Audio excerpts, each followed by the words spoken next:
accueillir notre dernier présentateur, M. Claude-André Guillotte. Merci beaucoup. Qui est professeur en entrepreneuriat à l'école de gestion de l'UDES, qui détient une maîtrise en gestion et développement des coopératives et des collectivités, ainsi qu'un DBA, j'ai appris aujourd'hui ce que c'était, un doctorat en administration, dans lequel il s'est intéressé au modèle coopératif. Il est également directeur de l'Institut de recherche et d'éducation pour les coopératives et mutuelles de l'Université de Sherbrooke. Bienvenue et une chaleureuse main d'applaudissements, s'il vous plaît. D'abord, ça risque d'être bien plate ce que je vais vous dire suite à ce qu'on vient d'entendre de la part de Marielle, de Samuel et d'Émilie. Mais d'applaudissements, vraiment, c'était exceptionnel. Alors, moi, on a 3 ados, puis on trouve ça formidable. J'enseigne à l'école de gestion, à la fois au baccalauréat et à la maîtrise. Je capote sur le futur qui se déroule devant nous, puis c'en est un autre bel exemple. Donc, bravo, là, vraiment, là, merci à Bistro Brain. C'est un peu sensible de me retrouver ici ce soir parce que salutations à Charles, salutations à Étienne, qui sont nos diplômés en entrepreneuriat, qui ont, je veux dire le mot, repris le BOC il y a de cela 2 ans. Et c'est quand même assez impressionnant. Ils ont pris possession du commerce, une date dont tout le monde se rappelle, le 13 mars 2020. Si vous permettez, là, ça prend du nerf. Donc, salutations, Charles, salutations, Étienne. La présentation était très, très biographique. Là. Pourquoi je vais vous parler des coops ce soir? Pour la raison suivante. Ce qui n'était pas dit dans la présentation, je viens d'un milieu entrepreneurial, notamment dans l'agroalimentaire. Donc, j'ai grandi dans la crème glacée et dans le café. On pourra en parler un peu plus tard. Et moi, je pensais que ma voie était tracée. Puis, ne sachant pas trop quoi faire après le collégial, j'ai choisi d'aller en droit. Et c'était carrément le moins pire là, des choix. Je ne savais pas quoi choisir comme diplôme. J'ai fait mon droit, j'ai pratiqué comme avocat, puis la pratique du droit corporatif pur. Alors, on créait des entreprises, on les fusionnait, la rédaction de contrats, et c'était une manière, je veux dire, de voir le monde. J'ai joint les entreprises familiales après coup. Et on apprend à se connaître dans la vie à mesure qu'on chemine, et c'est là que mes valeurs, mon background humaniste ne cadrait pas avec la manière de faire des affaires. Je voulais rendre mon monde heureux, mais il n'y a pas de cash flow qui rentre. Vous comprenez, là? Ça devient comme une impasse. Alors, j'ai choisi, par déception, de retourner aux études. Curieux de nature, et par un concours de circonstances, on m'a dit, tu devrais peut-être t'intéresser au modèle coopératif. La coopérative offre différentes façons de faire des affaires, puis peut-être que tu vas y trouver ton compte. Alors, c'est dans ce contexte-là que j'ai choisi, je connaissais Desjardins. Et au même moment, puis je vais cheminer avec le projet de recherche que je viens de vous présenter ce soir, mais au même moment, notre plus vieux rentre à la maternelle, donc on est en 2006-2007. Puis, si vous vous rappelez dans le contexte de l'époque, les plus vieux parmi nous s'en rappelleront, ça a été ce qu'on a appelé la crise de la malbouffe. Donc, des entreprises faisaient du service traiteur dans les écoles primaires au Québec, mais évidemment, tentaient de maximiser leur rendement, donc vendaient des pogos et des frites. C'était le volume qui était, dans le fond, la marge que vous pouviez justifier. À l'époque, on demeurait sur la rive sud de Montréal, et avec une gang de parents, on s'est dit, pourquoi on ne fait pas nous-mêmes notre service traiteur? Alors, je fais un retour aux études sur le modèle coop. Je ne connais pas ça, les coops, mais il y a quelqu'un, un papa, super allumé, Serge Laflamme, je te salue. Serge a dit, on va faire une cour. L'objectif sera de servir des repas préparés sur place sur une base quotidienne. On embauche une cuisinière. Elle dit, moi, je veux travailler 3 heures tous les matins, ça me fait plaisir. Notre point mort, là, on calcule comme ça, là, pour couvrir nos coûts et le salaire, c'est 30 repas jour. On a eu un beau problème. On a atteint une moyenne de 95 repas jour en 2 mois. Alors là, j'ai compris un petit peu le potentiel. Qu'est-ce qu'on peut faire? Il y a peut-être une manière de faire des affaires différemment. Et là, par un concours de circonstances, je vais accepter, je dis bien accepter, ça prenait quelqu'un pour présider le conseil d'administration de la coopérative. Donc, j'ai pris la présidence. C'est encore en fonction, ça s'appelle la coop du Tournevent, à l'école du Tournevent à Sainte-Julie. On s'est retrouvés des années, je ne devrais pas dire ça, là, on ne savait pas quoi faire avec l'argent, tellement on en a fait. Aussi étrange que ça puisse paraître. Je ne parle pas de 250 000, mais vous finissez l'année et là, on est capable de s'asseoir avec la direction de l'école et dire à l'école, à la communauté, c'est quoi les projets? Ah bien là, on aimerait ça faire un spectacle. Est-ce que vous pensez qu'on a des enfants qui ont aussi... Et là, on s'est mis à redonner à la communauté. Là, j'ai dit, c'est certain que je veux travailler dans l'univers des coops dans le futur. Part de cette expérience-là, je commence la maîtrise et après coup, bon, j'ai pris la direction de l'Institut de recherche, fait le doctorat, comme c'était indiqué, puis je me suis intéressé beaucoup au modèle coopératif. Il y a de cela 3 ans, on a déposé une subvention de recherche, si vous connaissez un petit peu l'univers de la recherche universitaire. Et dans cet univers-là, on s'est intéressé à la conversion de PME en coopérative. Présentement, le Canada, le tissu économique canadien, il est composé de PME. Enlevez-vous ça dans la tête. Là, au Québec, il y a seulement 509 entreprises qui ont plus de 500 employés. Et j'inclus Hydro-Québec, la Société des alcools et la Société d'assurance automobile du Québec. Donc, c'est une lubie, l'histoire de la job steady. Simon, je te vois, là, tu travailles la Banque Royale. Tu es un des rares. Hein? Entendons-nous, c'est l'exception. Le tissu économique, 99,8 % des entreprises ont moins de 500 employés. Et c'est partout comme ça à travers le Canada. Alors, suivez-moi. On va parler de reprise coopérative.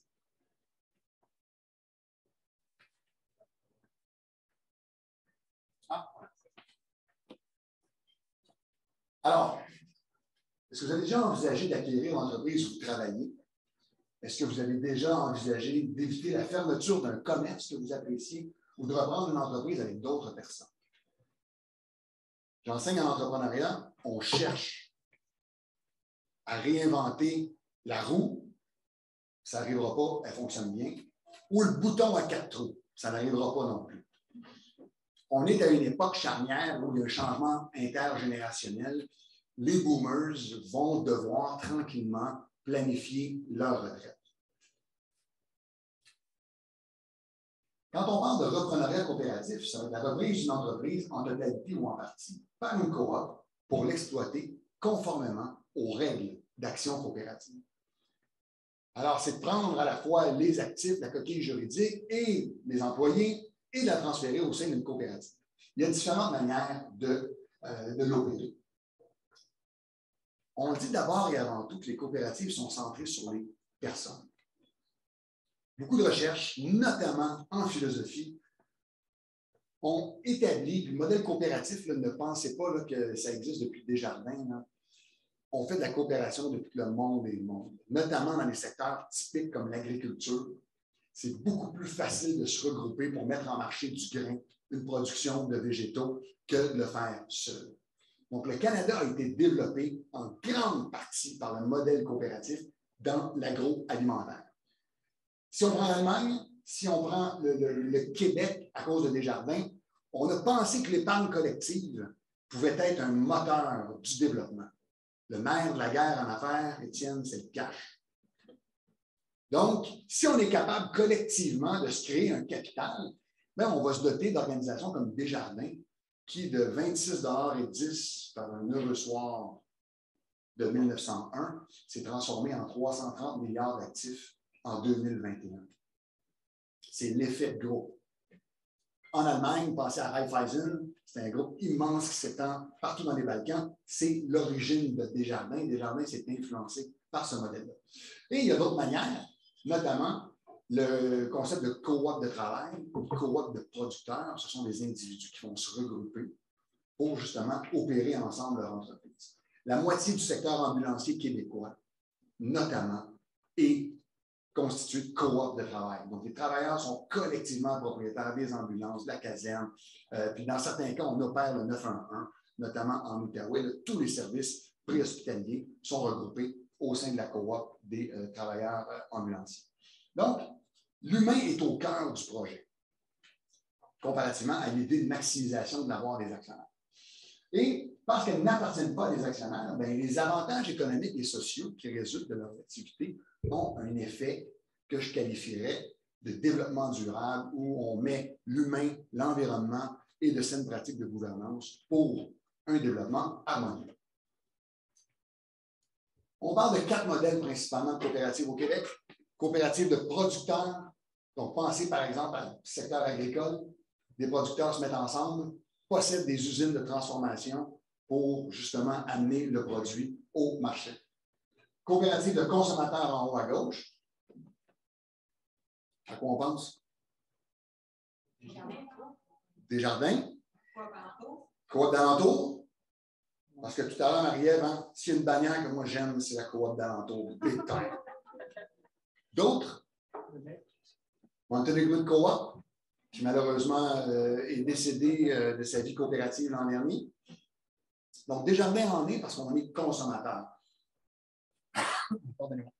Si vous prenez la voiture, vous dépassez Lévis, vous arrivez à Montmagny, puis vous faites tout le tour de la péninsule gaspésienne, la majorité des entreprises avec des bannières IGA ou Métro et Provigo sont des coopératives. Elles ont la bannière Métro, mais elles appartiennent aux citoyens. Le gros IGA Coop à Sainte-Foy, chaque année, il vous donne une semaine d'épicerie en ristourne juste avant les fêtes. Évidemment, il faut utiliser les services. On ne peut pas juste dire « je suis membre, je reçois ». Mais si vous faites vos achats sur une base régulière, eux ristournent de cette façon-là. Je ne vais pas faire une boutade dans le Costco, mais on va La coopérative de travail, on a donné des exemples. Donc, ce sont les travailleurs qui sont membres. Dans le domaine, actuellement, le domaine ambulancier, paramédic, c'est très fort. Il y a des microbrasseries qui poussent au Québec sous forme coopérative. Et on a eu des coopératives de travail dans le domaine de la construction. Donc, il y en a eu dans différents secteurs. Et la coopérative de solidarité, ce n'est pas compliqué, c'est quand on mélange 2 catégories de membres.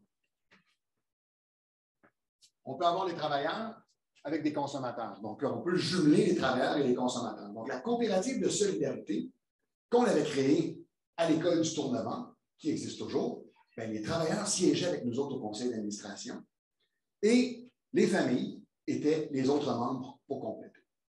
Donc, ça, là, c'est ce que je vais appeler le background theory. Le reprenariat coopératif au Québec, est-ce que c'est une lubie? Non. Depuis 1980, on a les statistiques, donc 125 entreprises privées reprises sous la forme de coopératives. Une dizaine d'organismes à but non lucratif qui ont décidé de passer à des services marchands se sont convertis en coop. Et moi, c'est la l'autre statistique qui m'intéresse. 96% d'entre elles sont encore en activité. L'idée de la pérennité dans une entreprise coopérative est perçue différemment où on veut rendre un service à nos membres et non pas maximiser l'avoir des actionnaires. Pour compléter notre projet de recherche, on est là dans ce qu'on va appeler la cartographie, répertorier ce qui s'est fait. Donc, vous avez les résultats que je viens de vous présenter, mais j'ai choisi de vous présenter 4-5 exemples pour vous dire comment ça se matérialise dans les dernières années. Vous avez sûrement entendu parler d'un journal, parce que vous êtes estrien, d'adoption ou de naissance, La Tribune. La Tribune a été convertie en coop avec Le Droit, avec Le Nouvelliste, Le Quotidien, La Voix de l'Est et bien sûr Le Soleil, j'en ai oublié un. Ils sont 6 journaux. Le modèle s'est fait bousculer. Le modèle du média imprimé traditionnel a connu des mentords depuis 15 ans à l'arrivée de l'Internet. 70% des revenus de publicité sur Internet vont à deux groupes, Facebook et Google. Donc, comment vous faites pour attirer des publicitaires? Ça a été très, très difficile. Et on a privatisé, donc c'était le groupe Jessica, la famille Desmarais. On a transféré ça à un groupe qui n'a pas été capable de le rentabiliser. Pour la survie des médias régionaux, on a converti les 6 journaux en coopératives. Les travailleurs en sont membres et on en a fait un groupe. C'est un cas qui n'est pas unique, il existe des précédents. les résultats de l'année 1, parce que comme nos amis Charles et Étienne, ça s'est fait au mois de mars 2020. Alors, c'est une période risquée, mais ils ont une année de fête, les résultats sont bons. Quand je dis les résultats sont bons, on a réussi à garder la très grande majorité de nos travailleurs et la rentabilité, ça tient le coup. La communauté s'est investie. Il y a des gens qui ont acheté ce qu'on appelle des parts privilégiées dans les coopératives pour soutenir. Donc, l'exemple, là, il se déroule sous nos yeux. C'est faisable. Puis on ne parle pas, là, j'insiste, d'entreprise de 2-3 travailleurs. On parle d'un groupe, il y avait 350 employés lorsqu'on a créé la CN2I. Centrale Café. Ça vous dit quelque chose de Rimouski? Ça vous dit quelque chose? Bien sûr. Qu'est-ce qu'il y a de particulier, Centrale Café? Et c'est bon depuis presque 30 ans. C'est une famille hein, qui a ouvert un restaurant, un couple, qui l'ont opéré avec tout l'amour du monde. Mais là arrive l'âge de la retraite, puis une retraite, ça se planifie. Mais ça a été transféré aux employés.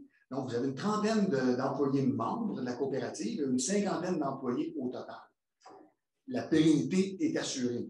Puis tout ça, c'est fait, évidemment, là, on pense à la COVID, mais c'est encore en opération. Donc, un autre exemple, comment on peut reprendre un commerce de proximité. Buckland, est-ce qu'il y a des gens qui connaissent Buckland? On est à 70 km au sud de Lévis. Là, c'est l'exemple typique dans un milieu qui est en voie de dévitalisation. Les jeunes partent, il y a moins de jobs, puis moins il y a de jobs, moins il y a de jeunes, moins il y a de familles, et ainsi de suite. Donc, c'est un cercle vicieux. Marie-Ève vient de Saint-Étisidore, tout près de Van Cleef-Hill, dans l'Est ontarien. C'est un risque. C'est un risque.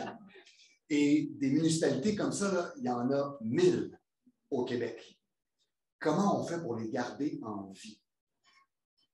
Les citoyens ont décidé de se regrouper, puis c'est une belle histoire. Puis je ne vous dis pas que c'est facile. Là. Demandez à n'importe quel entrepreneur, là, ce n'est pas simple que de se lancer en affaires, puis de s'assurer que les revenus excèdent les dépenses. Ce n'est pas facile. Mais les citoyens se sont regroupés pour sauver l'épicerie qui est en train de fermer. C'est un endroit où il y a beaucoup de villégiature, donc de touristes, de gens qui passent. Et la boucherie, les fameuses saucisses de Buckland, on a réussi à les valoriser et à en faire un produit fort. Les gens font un détour. Donc, ils sortent de l'autoroute ou ils sortent de la route principale pour aller les acheter. C'est propriété de la communauté. Et ça, depuis une dizaine d'années. Mai 2021. Donc, à Chicoutimi, les libraires à la tête de l'entreprise veulent aussi prendre leur retraite. Alors, qu'est-ce qui s'est passé? On a converti le commerce. C'est pas simple. Un inventaire de 35 000 bouquins. Notre plus gros concurrent, là, ne pensez pas que c'est Renaud-Bré. Là. Renaud-Bré, c'est une goutte d'eau dans l'océan. C'est Amazon. Et Amazon ne vous fera pas de cadeau. Comment fait-on pour assurer un service de librairie locale alors que l'imprimé tend tranquillement à disparaître? Donc, c'est un autre exemple où on a des citoyens et des travailleurs, sous forme de coop de solidarité, qui ont repris la librairie. Et là, ce dernier exemple-là, je le garde pour la fin. Si certains d'entre vous sont sensibles à l'agriculture, au Canada, on a instauré, avec les meilleures intentions du monde, un système de quotas il y a une quarantaine d'années. Les terres ne sont à peu près plus achetables. On fait quoi? On va spéculer sur la terre, mais est-ce qu'on a besoin de la terre pour manger? Et ce sont celles et ceux aux poches les plus profondes qui vont remporter le magot. La question mérite d'être posée. On ne réglera pas le sort de l'agriculture canadienne ce soir. Mais le modèle coopératif, donc la coopérative ferme terre partagée, on a mis des terres en commun, varier ensemble notre production pour être en mesure de créer des espaces marchands, ou si vous préférez, là, des marchés publics et des paniers bio. Et on est en mesure, là, donc, dans la francophonie néo-brunswickoise, de créer une certaine masse critique, maintenir l'activité économique en région par le partage de ressources importantes comme celle des terres.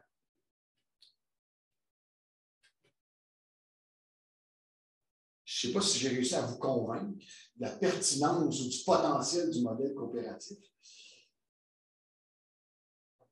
Merci de votre attention.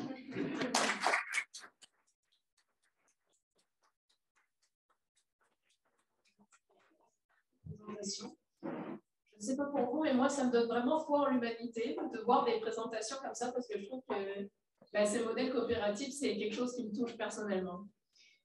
Est-ce qu'il y aurait des questions dans l'auditoire? Oui, je vois plusieurs mains qui se lèvent. Allons-y. Oui, merci beaucoup de la présentation, c'est super intéressant.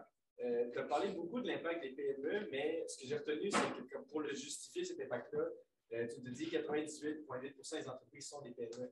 Mon premier réflexe, c'est de me dire, il y en a peut-être beaucoup, mais ils n'ont pas beaucoup d'employés. Est-ce qu'ils génèrent beaucoup de revenus? Est-ce qu'ils créent beaucoup d'emplois? Si on regarde les autres variables, est-ce qu'il y a toujours un gros impact sur les PME?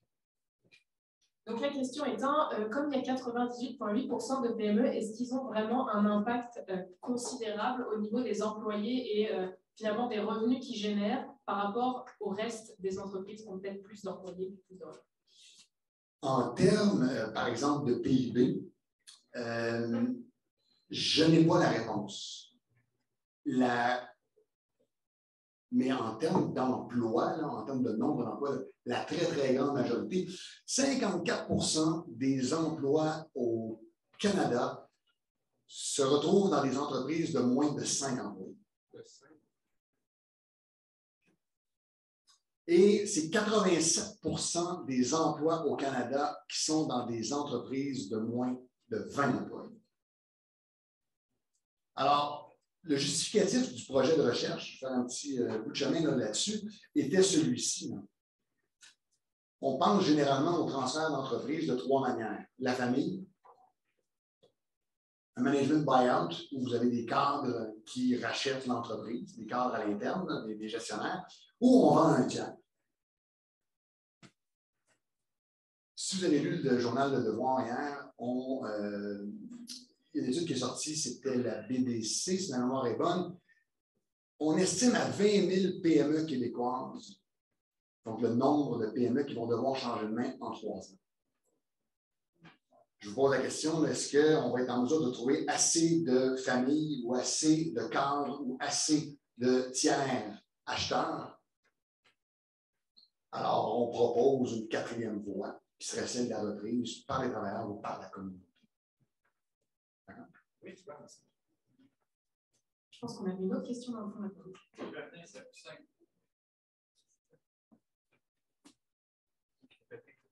Je t'en prie. Super intéressant. Merci. J'ai envie de parler d'organismes sans but lucratif. Je ne sais même pas si c'est pertinent. Bien sûr, bien sûr. J'ai fait affaire avec quelques OSBL. J'ai un lien avec eux. Puis, de ce temps-ci, c'est très difficile pour les OSBL, pour toutes sortes de raisons. J'ai aussi une amie qui est directrice du ROC. Donc, je suis un peu sensible à ça. Je me demande s'il y aurait une pertinence, une façon de transférer les OSBL en coopérative. Est-ce que ça s'est déjà fait? Est-ce qu'il y a une idée derrière ça? Pour renforcer, parce que ça a une mission communautaire, ça a une mission vers la collectivité, une OSBL. C'est super important. On ne peut pas tout privatiser. Donc, voilà ma question. Excellente question. Je ne veux pas... La différence fondamentale entre une organisation à but non lucratif et une coopérative, elle se situe à 2 endroits. Le premier, ça prend une activité économique, marchande. Alors, l'organisation à but non lucratif, il y en a qui ont des activités commerciales. Les coopératives doivent en avoir. Donc, d'un côté, c'est la règle, de l'autre côté, c'est une possibilité, mais qui tient plus de l'exception. Le deuxième élément, la coopérative, elle a une relation économique avec ses membres. L'organisation à but non lucratif n'a pas de relation économique avec ses membres. Si je suis membre, par exemple, de la coop de l'UDS, je fais partie du conseil d'administration, j'achète des bouquins, j'achète de la bouffe, puis d'autres services connexes. J'ai une relation économique. Par contre, je suis membre d'Oxfam Québec, je fais des dons. Vous suivez, là, la relation, elle est distincte.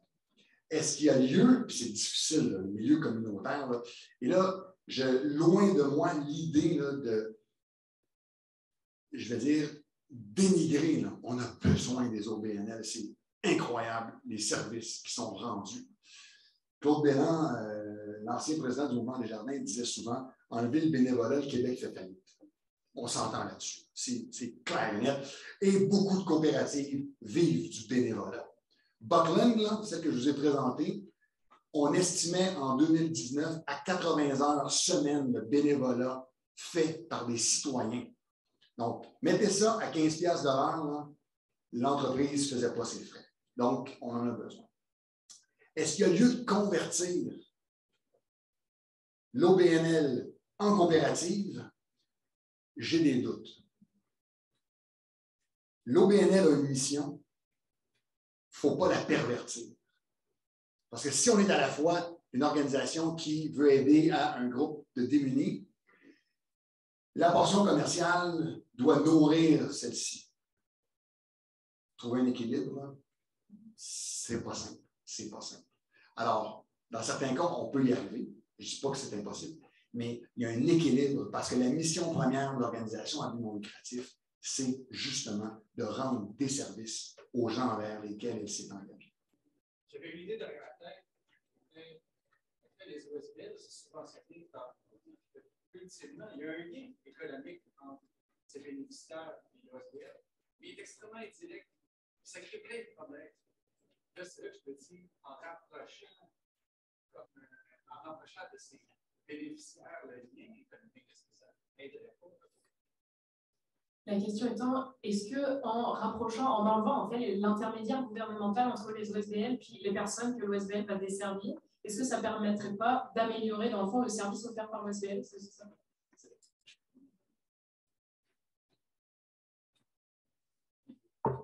La question est excellente et je vais répondre comme un bon avocat, ça dépend. Mais on a besoin à la fois de l'organisation, du gouvernement, comment prendre nos distances. Le gouvernement se maintient à flot dans ses services aux citoyens grâce aux OBNL, entendons-nous. Alors, c'est de trouver probablement dans les questions de la gouvernance une distance raisonnable qui va faire en sorte qu'on peut les autonomiser. Puis, et là, entendons-nous, sur le plan, Samuel, ça va t'intéresser, mais sur le plan, par exemple, de la fiscalité, une OBNL qui va générer trop de revenus autonomes va voir ses subventions coupées. Alors, c'est parler des deux côtés de la bouche sur le plan gouvernemental et de la réglementation. Personnellement, là, c'est l'avocat, droit des affaires. Moi, j'en ferais 2 OBNL. Une fille derrière l'autre pour ne pas hypothéquer nos revenus de l'État. C'est triste, mais. Vous connaissez la corderie? Oui. Oui. C'est intéressant. En effet, en effet. Alors, les juristes ont fait de l'argent en étant créateurs. Donc, comme disent les Chinois, be my guest. J'aime beaucoup ça. Il faut toujours avoir un avocat dans son entourage, ça aide énormément. Est-ce qu'il y aurait d'autres questions de notre auditoire? Oui. Regardant les exemples de coopératives, vous allez montrer vraiment que c'est un plan d'effectif pour l'imaginer. Donc, la cohésion sociale est plus importante que personne ne propose. Est-ce qu'on voit la formation des coopératives qui soit plus importante ou la cohésion sociale est plus significative vers les grosses métropoles ou l'individualisme est plus significatif? La question c'était, est-ce qu'il y a plus de formation de coopératives dans les petites villes, puisque c'est pas mal les exemples qui ont été donnés dans la présentation, ou est-ce que cette formation de coopératives a aussi lieu dans les villes plus grosses, puisqu'entre ces deux types de villes-là, il y a une différence de cohésion sociale, où il y a vraiment plus de cohésion dans les petites villes que dans les grosses villes? Il faudrait définir cohésion sociale. Cela dit, beaucoup de penseurs coopératifs du 19e siècle privilégiaient une certaine homogénéité parmi les sociétariens. L'homogénéité au sein du membership facilite peut-être les choses. Dans une coopérative agricole, vous avez tous des producteurs agricoles. Dans une coop de travail, les paramédics sont tous des paramédics. Vous me suivez? Est-ce que ça vient renforcer la cohésion sociale? L'hypothèse doit être validée. Mais oui, il n'y a aucun doute que sur le plan de la vitalité des petites communautés, la coopérative est un outil pour renforcer. D'ailleurs, l'Union des municipalités du Québec est allée de l'avant avec des programmes pour favoriser la mise sur pied de coopératives dans les petites communautés. Donc, on y voit là. En ville, est-ce que individualisme versus cohésion sociale, je n'irai pas là, mais c'est beaucoup plus difficile. Il y a une densité de population. Décider de créer une épicerie communautaire coop, alors qu'à tous les coins de rue, vous avez un dépanneur, puis qu'au 4e coin de rue, vous avez un supermarché, le besoin n'est pas le même. Alors que celui à Buckland, il faut manger. Et les gens, qu'est-ce qu'ils vont faire? Et puis, je pourrais vous donner des références, mais le code de Buckland, enlevez-vous l'idée du conte de fées. Enlevez-vous ça de la tête. Il n'y a pas de conte de fées. Là. Les citoyens continuent de se regrouper de temps à autre, puis go, on monte à Lévis, puis on s'en va au Costco. On est membre, mais... Hein? Vous me suivez? Donc, oui, ça facilite la cohésion sociale dans les petits milieux. En ville, le besoin est moins là. Ça serait ma réponse. Je vais m'arrêter. Merci beaucoup. Est-ce qu'on aurait une autre question? Oui. La question était que il y a 3 moyens principaux pour les propriétaires d'entreprise de faire une passation en mode et un qui s'est rajouté qui est de passer en coopérative. Qu'est-ce qui fait que ces coopératives vont réussir? C'est quoi les facteurs du succès d'une coopérative? D'abord, il y a une méconnaissance de cette opportunité-là. Traditionnellement, un propriétaire de PME, son conseiller de confiance, le trusted advisor, c'est le comptable. Le comptable n'y pense pas. De dire, as-tu pensé pour la pérennité de l'entreprise, on pourrait s'organiser à préparer une transition ou un transfert, on pourrait convertir l'entreprise. Donc, graduellement, tu vendrais tes actions dans l'entreprise en échange d'actions achetées par la coop. Une planification. Ça ne fait pas partie là, des livres de recettes de nos étudiants en comptabilité, encore moins des associés chez Raymond Chabot. À Saint-Jean-Port-Joli, il y a une entreprise qui s'appelle Promo Plastique. Et Promo Plastique, c'était une division d'imprimerie qui font notamment le petit bonhomme pour le Carnaval de Québec, qui est votre passe, celui du Festival d'été de Québec. Mais je pense que le Festival d'été de Québec, maintenant, c'est fait ailleurs. Mais Promo Plastique était comme la petite sœur d'une entreprise de construction assez importante, faisait des portes d'armoires de cuisine. Il a fallu que le conseiller local en développement dise, bien, cette division-là, pourquoi est-ce qu'on ne la vendrait pas aux employés et qu'on en ferait une coop? Ça fait 30 ans, la coop est là, puis ça va bien. Alors, il y a eu quelqu'un qui est venu. Donc, un des facteurs là, pour amener ça là, c'est justement cette connaissance par un acteur du milieu qui va dire on pourrait la convertir en coopérative. Ensuite, les facteurs de succès.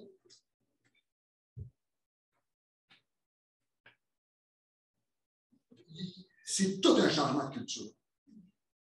Soudainement, là, vous dites à vos employés, là, bien là, vous allez avoir le chapeau de patron demain matin. Alors que ça fait 25 ans qu'ils travaillent pour une entreprise qui, on l'espère, va bien. Donc, il y a tout un changement de culture à l'interne. Simon, tous tes cours en gestion, c'est là qui deviennent importants. Parce qu'on n'a pas cette habitude-là, cette culture-là. Et là, il y a des freins. Là. Donc, la culture, est-ce qu'on a favorisé ça? Puis beaucoup d'études en France le démontrent. Quand ça a été planifié sur un horizon là, de 5 ans, je veux convertir un des employés, le chef d'entreprise ou la chef d'entreprise montre les chiffres, voici nos résultats cette année, on pourrait faire mieux, amorce la réflexion, là, tranquillement sème la graine, on peut y arriver. Mais du jour au lendemain, je vends mes employés puis je m'en vais, échec presque assuré. Ça se prépare. Et l'autre élément qui est un frein, c'est justement là, cette culture-là de la part des propriétaires. Ouvrez mes livres. Ouvrez mes livres, dire à mes employés que ça fait plusieurs années que je dégage un excédent de... Puis je leur négocie des salaires. D'emblée, là, il y a un frein. Et je vais terminer en disant que on constate, puis on va sortir certains rapports là-dessus, là, mais il y a un constat assez clair, c'est que dans les petites communautés, il n'y a pas seulement le facteur du prix de vente qui compte. Ça fait 60 ans que la PME est établie dans une municipalité de 1000 habitants, puis du jour au lendemain, vous allez la vendre à un tiers, vous en allez la fermer pour vendre seulement les actifs. Il y a d'autres, vous allez contribuer à bâtir cette communauté-là, choisir unilatéralement de dire, moi, je la ferme. Donc, les entreprises qui ont une vision, qui sont capables de se dire, on va être là pour un autre 5 ans, 10 ans, il n'y a pas seulement que le bottom line qui compte, il y a aussi l'impact qu'on peut avoir dans la région. Parce que la fin de semaine, vous allez à la pharmacie, vous croisez des employés.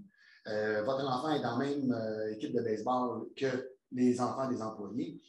C'est assez difficile de sauver en courant. De dire, moi, je ferme ma shop, that's it. Donc, on va se mettre en mode recherche. Je pense qu'il va falloir qu'on termine là, malheureusement. Merci beaucoup pour cette présentation. Une note d'un applaudissement encore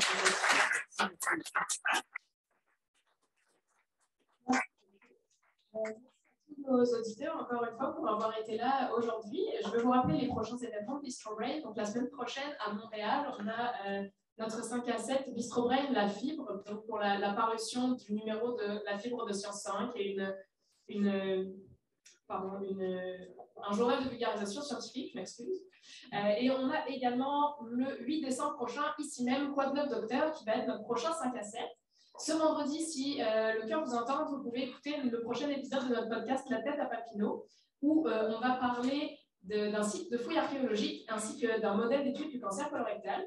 Et finalement, le 24 novembre, il y aura une formation en ligne gratuite, donc vous pouvez tous y accéder, sur comment est-ce qu'on va visuellement réussir à faire passer nos messages en recherche avec le grand public. Donc si vous êtes intéressés, surtout, n'hésitez pas.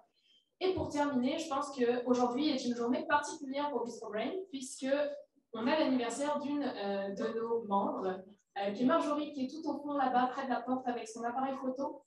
J'espère que vous vous joignez tous à nous pour lui souhaiter une très très belle fête. Et je vais commencer la chanson.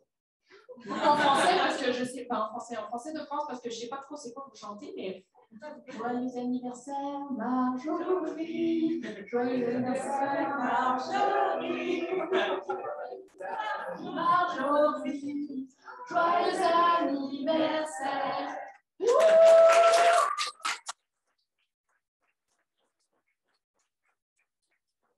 Merci une dernière fois pour être présent ce soir. J'espère que vous avez apprécié les présentations tout autant que vous.